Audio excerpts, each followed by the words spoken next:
Ching County. This is Ariana Daniel from Servants of Shelter. I'm here with Janelle Feller and Ashley Hall of Friends Against Abuse and Falls Hunger Coalition.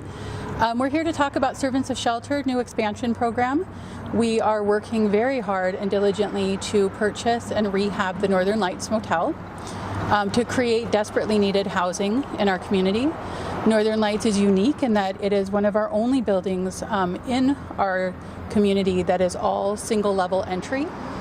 It has the opportunity to be transformed into 16 one-bedroom units and 6 shelter spaces, all of which we desperately need. So 16 of the units will be affordable, safe, well-maintained one-bedroom apartments that will all fall within the affordable housing needs of our community, and 6 units will be used for shelter.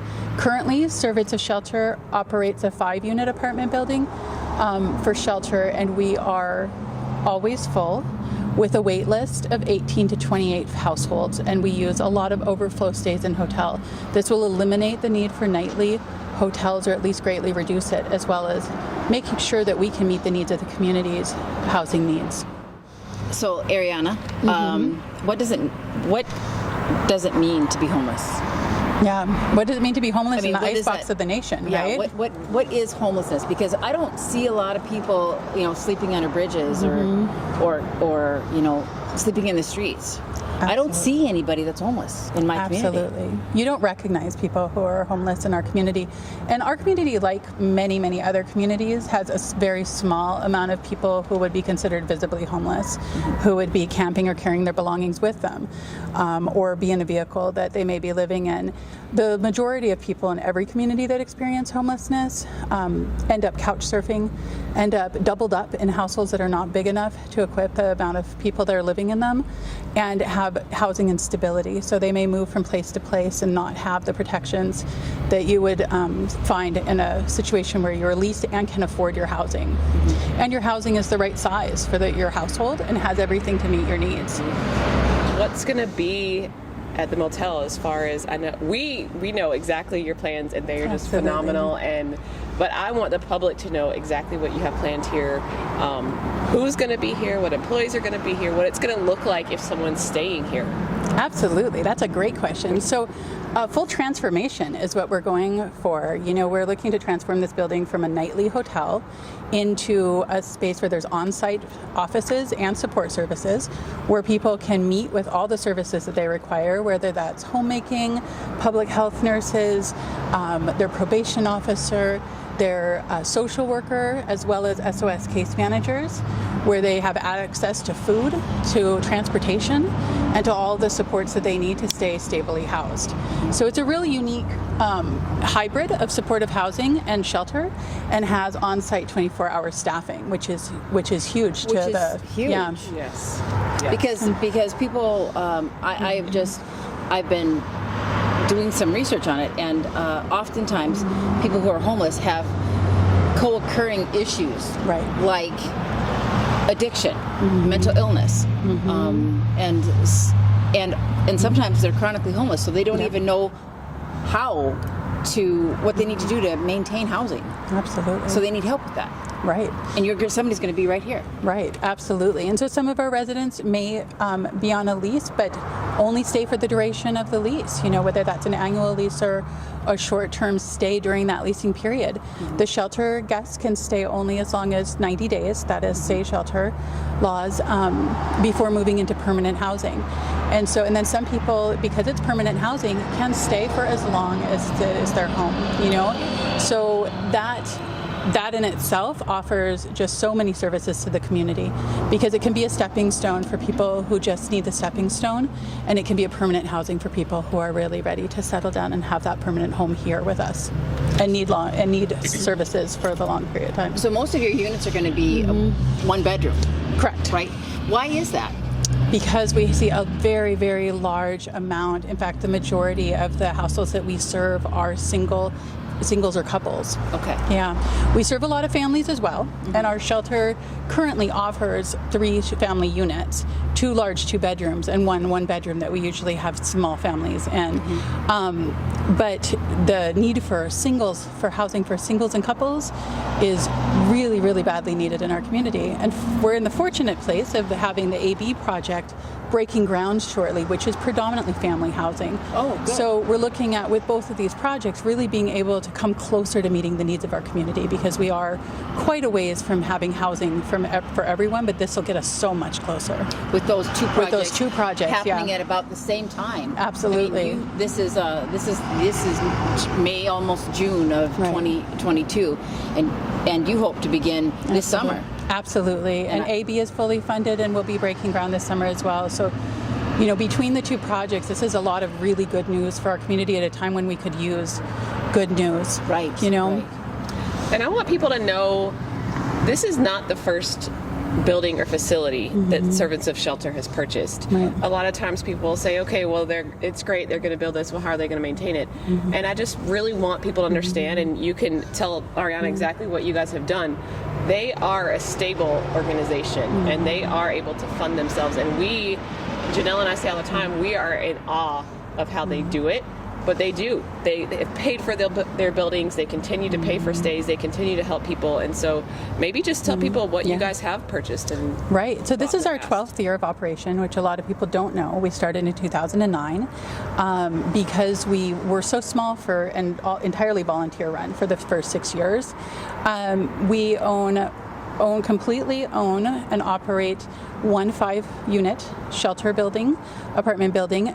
We are celebrating our 5th year of operation in that this July. Wow. Yeah, hooray. I can't believe that. But I just want to say that this is your 5th year of operation of the shelter. Right. But I know that you paid it off last summer. We did. Actually, Which this I don't winter, even know. which is This fantastic. winter, it was, Yeah. and that's incredible. Right, and I think really kudos to our community, because we're a small organization and because the projects that we've looked at so far are on the smaller side, we don't qualify for a lot of the development tools that go towards larger projects. They're really slated towards multi-million-dollar development projects. So most of our projects have been locally fundraised. We washed windows, we mowed lawns, we had rummage sales, and we had local groups really supporting us and local donors. The same will be true for this one, but a little bit more funding coming from other sources for the rehab, because it is much more. Our second building that we purchased was in 2020, and that's a 4-unit permanent supportive housing building, and we just signed our leases with our same 4 tenants who were all experiencing, all live with disabilities and had a history of homelessness when we purchased the building. And so now they're going into their 3rd year of housing stability. So yeah, we come to this with our eyes wide open, knowing the challenges and all the benefits that having supportive housing and shelter. And one of the things that I know, just because working with domestic violence, there's domestic violence shelters, and usually they're people are housed in the same space. And one of the things that's different about your shelter is that it's individual apartments, which is really respectful and healthy for those individuals. But during COVID, it proved to be a godsend because they were able to keep themselves safe and free of illness because they weren't sharing the same space. They were passing in the hallway, but not sharing the same space. So that's really proved beneficial. It's amazing, but it really does prove that, enough resources and a real focus on dignity and respect and a smooth transition from homelessness to being permanently housed reduces trauma. It keeps people safe. It keeps people healthy and mentally well. Improves their whole well-being. So yeah, it's incredibly important. Us being apartment-based, we're very rare in that. Yeah. But it is, especially during COVID, that really pushed a lot of shelters to start looking at models like ours because of just the safety and all of the other benefits that go with it. Because you house people of all genders. You're not exclusive to the people that you house, and part of that's really easy for you because you've got a unit style apartment for your shelter. So, and I think that also makes you rare. Absolutely. You can serve people safely and well. Absolutely. With what you've got, and what Northern Lights will provide. Absolutely. Because it's individual apartments, individual even the 6 units that you have here will are individual and small, but they're single bedroom and just what a person needs. Absolutely. It's a very dignified transition from experiencing housing instability to permanent housing. People can parent in the way that they're comfortable. They can eat and prepare meals at the times and with what they are comfortable doing. Right. It's essentially, it takes a lot of the stresses out of being in a congregate setting when you're already experiencing housing insecurity, and turns it into essentially a stepping stone into more permanence. And that's very healing. It really is. And every time we reduce trauma, especially for children experiencing homelessness, we can't judge how much good that is doing, because it's something that's measured over lifetimes and over their ability to parent and and as you move forward. So there's a lot of good that comes from people having their own space and having, being treated with respect and dignity. So one of the things that you can see at Northern Lights Hotel is that we've got this large parking lot. Will it remain like this? No, it will not, which is very, very exciting. So right now, the hotel is set up like a hotel, right? So that people have easy access to their vehicles, can come and go for nightly stays. That is not what our vision has in store for this. So we have planned a round turnabout for transportation so that we can still get large vehicles in and out. But then this would be, we have an outdoor, like a landscape design already. So it will be partitioned off with full-grown landscaping, and then this will be a community area where there's spaces to gather, an outdoor gathering space that's both accessible and a space for people to safely gather, and also offer it not only a much more pleasant view from our main corridor here, but a lot of privacy for the folks that live here. To enjoy this outdoor space, because it will no longer be needed as a parking lot. We have space for parking in other parts of the property that will meet that need.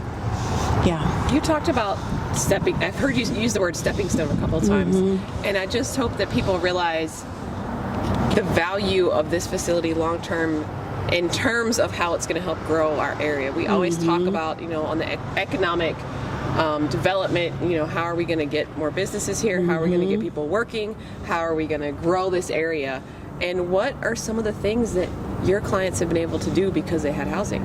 Oh, absolutely. So to be clear, most of our clients do come to us with income. Many of them are working one job, if not multiple jobs. It is very, very hard to maintain your employment, however, if you don't have a stable place to be, right? And so that is really key to this, to economic stability in our area, is having housing for people that are working and help people build their economic stability. And you do that by by having affordable housing and access to food and all of the services that you need. I never thought about it, but just having a place to plug in your phone. Yes, so you can get absolutely. the call, you can get your schedule, you can do whatever you need to do. That becomes really important. The things I take for granted, right? Absolutely. One of the things to have an address. Yep, to have a mailing address.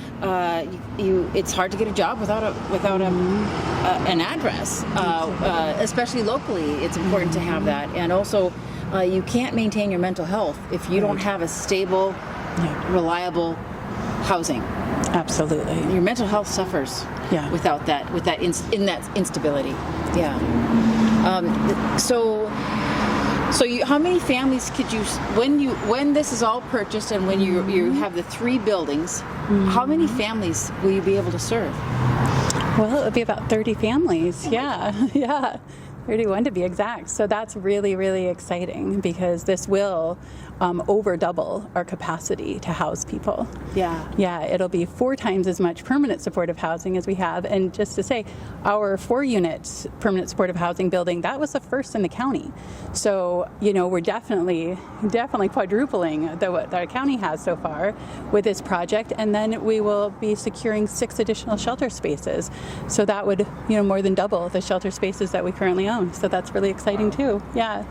I think that one of the reasons that Ashley and I wanted to help with this, besides the fact that our clients benefit, is that you do such great work, you and your team, and there's a lot of people who don't know you because you're so busy doing your work that you don't get to stand and just talk to people about what it is that you do.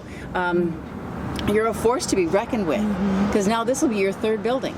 Yeah, our third building. 5 years? In 5 Third years, building in 5 years. How is that even possible? I just don't even know. And most of those funds are raised locally, and you're still looking for some funds locally. Yes. We still have there's still a gap in the funding that you've done a lot of grant writing. A lot of grant writing. And so why do you need additional funds? Right, because the project is an expensive one, not in the scope of development as a whole, right? It's actually probably one of the most cost-effective developments that it could even take place in our county. I think I'd be safe to say, for the amount of units. It really is. And we love that too, because we love things that are efficient, right? With the resources that we have, we use them really well, I think, as organizations. However, we're looking at about $575,000 for the entire, between purchase and rehab for the building. And so we've raised a lot of that, but we are getting, and we're going to finance quite a bit of this purchase. So that is debt that Servants of Shelter is taking on. And we would love to not take on any debt to do this. We're taking on the commitment and our focus on the property, and, a long-term commitment to maintaining it and providing the services. However, we are dedicated to take on the financing of the purchase of the building, but the rehab costs are what we're really working on right now. Okay. So the Minnesota deed funding, we have not received our award amount, but the county has been awarded the money, or we know that the Northland Foundation is. So we're kind of in a waiting there. So that's coming. So that money is coming from Northland, the state, to the Northland Foundation, to the county, to KEDA, to you. Right. Is that how it kind of goes? That is what we are. Okay. That is what we are planning on. So it's a slow process. Right. So it's come from the state to Northland Foundation, and should be going from Northland Foundation to KEDA shortly, and then KEDA will be distributing among all the worthy projects that are happening in our community. It's a real blessing for our entire community to have that funding. So hats off to KEDA and the work that Joanne Smith at the Small Business Development put in to applying for that funding, and hats off to Northland Foundation for always being such a great partner. But that is that is a portion that we are really looking for. We need to replace siding. None of the one-bedroom units have kitchenettes in them. Right. So right now they're just they don't have any cooking facilities in them. Right. They're like a hotel suites right now. They're one-bedroom suites. So they have a private bedroom, a living space, and a bathroom, but they do not have a cooking facility in them. And so that is part of the rehab cost. It's that. The county has already provided us with some of their American Rescue Plan funding to help with the electrical upgrades that will require. Oh, sure. As well as some of the other rehab costs and pre-development costs. But we are still constantly fundraising and awaiting grants as well. So the money the $75,000 that you're trying to raise right now locally specifically. Right. What will that do for you? Right. So that will be part of the rehab costs for the one-bedroom units, some of the rehab costs for the shelter units, and the roof, the flat roof that we have over here on the second story building, which really needs to be replaced. Most of the roof on this building has been replaced. There's just 2 portions, and that's also included, as well as gutters. So those, the other pieces of roof, some of the siding and the gutters should be covered under the deed funding, although we do not have the final amount for that. So we can't say if all of those, that's what we originally requested for. But the rehab costs, the flat roof, and some of the remaining gutters, that's what we're looking for the $75,000 for, because as we all know, material costs have gone up. Locally, the demand for materials is also going to be, regionally, I think, an issue, and the pricing as well. Unfortunately, this timing is not. The timing is terrible. The timing's terrible, but we need the housing. We're already seeing people displaced from the floods. So, and hopefully we won't see anybody permanently displaced. But right now we're seeing people temporarily displaced. And so. So the this housing fundraiser may go on a little longer than what we than we'd hoped, but in the end, this the additional housing that we have here is going to save the community so much money. It is a lot cheaper to house somebody in an apartment than it is for emergency housing. Absolutely. For them to have to stay in a hotel. If we can. If we can get them in an apartment, it's better for them. They're able to cook. It's much better than in a hotel. Absolutely. So this is so needed right now. Absolutely. The cost of crisis services for someone experiencing homelessness so greatly eclipses the cost of actually housing someone. Right. You know, it really comes down to our will as a community to house people, and as a nation, I would say too, you know, to really make sure that housing is affordable, it's available, and it really comes down to, you know, do we want to be spending our money on crisis response, or do we want to be spending our money on helping people build stability? And I think we all benefit when people are Do we stable. want to pay it up front, or do we want to pay it afterwards? Yeah, do we want to Right. pay it afterwards? Do we Yeah. want to pay it on an ongoing basis Right. in crisis care? Because, you know, I really do think that we have it within our ability to meet the housing and the food and all of the needs in our community. And I think we're dedicated to doing that. Yep, this is just Yeah, this is one- piece of the puzzle. Absolutely. But it's an essential piece of the puzzle Yeah. because everything else depends on that. Yeah. You can't get. You can go to the Falls Hunger Coalition and get food, but if you don't have a Absolutely. place to Yeah. cook it, it Or doesn't store matter. it, Or store yeah. it, refrigerator, and so that's why it's so important. And I guess that's why Ashley and I wanted to help you raise these funds, because it's just going to make such a difference for the people that we serve in our Absolutely. community. Absolutely.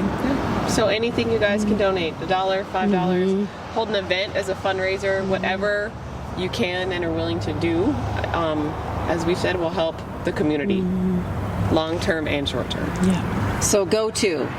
Yeah. Servantsofshelter.org and make your donation. Thank you.